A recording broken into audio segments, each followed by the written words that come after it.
প্রিয় দর্শক, আপনাদের কি জানতে ইচ্ছে করে আজ থেকে 700 বছর আগে কেমন ছিল বাংলাদেশ? চলুন আজ আমরা জানব বিখ্যাত পর্যটক ইবনে বতুতার চোখে কেমন ছিল আমাদের এই দেশটা। 1344 খ্রিস্টাব্দে তিনি বাংলাদেশে আসেন এবং বাংলাদেশকে তিনি বর্ণনা করেছেন একটি সমৃদ্ধশালী নগরী হিসাবে।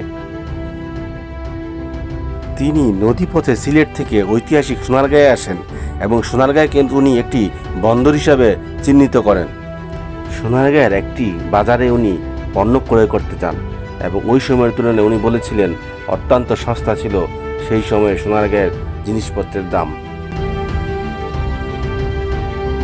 এছাড়াও তিনি সোনারগাঁ থেকে খুব কম মূল্যে দাসী ক্রয় করেন।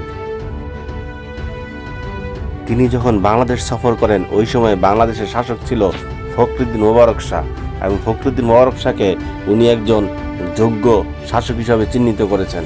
ফখরুদ্দিন মোবারক শাহ দরবেশ, সুফি এবং মুসাফিরদের জন্য অত্যন্ত নরম হৃদয়ের মানুষ ছিলেন।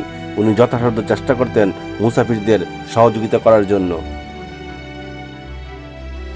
ইবনে বতুতা আরও বলেন যে বাংলা সালতানাতের উপর চলাচল করা সকল নৌযানের প্রতি নির্দেশ ছিল যদি কোনো মুসাফির পথে দেখা হয় তাহলে তাকে যেন অবশ্যই সহযোগিতা করে, খাদ্য দিয়ে, অর্থ দিয়ে। অনেক ঐতিহাসিকরা মনে করেন ইবনে বতুতার সাথে বিশিষ্ট সুফি সাধক শাহজালাল রহমতুল্লাহের দেখা হয়েছিল সিলেটে তার দরবার শরীফে। ইবনে বতুতা পরবর্তীতে সোনারগাঁ থেকে উনি চলে যান বন্দরনগরী চট্টগ্রামে এবং সেখানে উনি বন্দরে বেশ কিছুদিন থাকেন। চট্টগ্রামকেও একটি সমৃদ্ধশালী নগরী হিসেবে বর্ণনা করেন তিনি। এরপর তিনি চট্টগ্রাম থেকে সুমাত্রার উদ্দেশ্যে যাত্রা শুরু করেন। সুমাত্রা মানে বর্তমান ইন্দোনেশিয়া, কারণ উনি ইন্দোনেশিয়া হয়ে ওই সময় চীন দেশে ভ্রমণ করেছিলেন।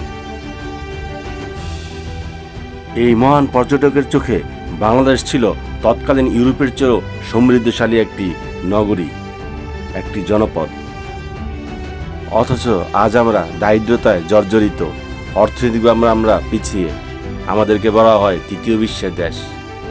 ইনশাল্লাহ আবার আমরা একদিন আমাদের পুরনো ঐতিহ্যে ফিরে যাব, আবার একদিন আমাদের প্রিয় বাংলাদেশ সমৃদ্ধশালী এক নগরী হিসাবে মাথা উঁচু করে দাঁড়াবে।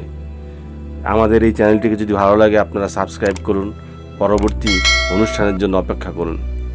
আর প্রাচীন বাংলা বা মধ্যযুগের বাংলা নিয়ে যদি আপনাদের কোনো প্রশ্ন থাকে দয়া করে কমেন্ট সেকশনে জানান, আমরা আপনাদের মন্তব্য শুনতে চাই।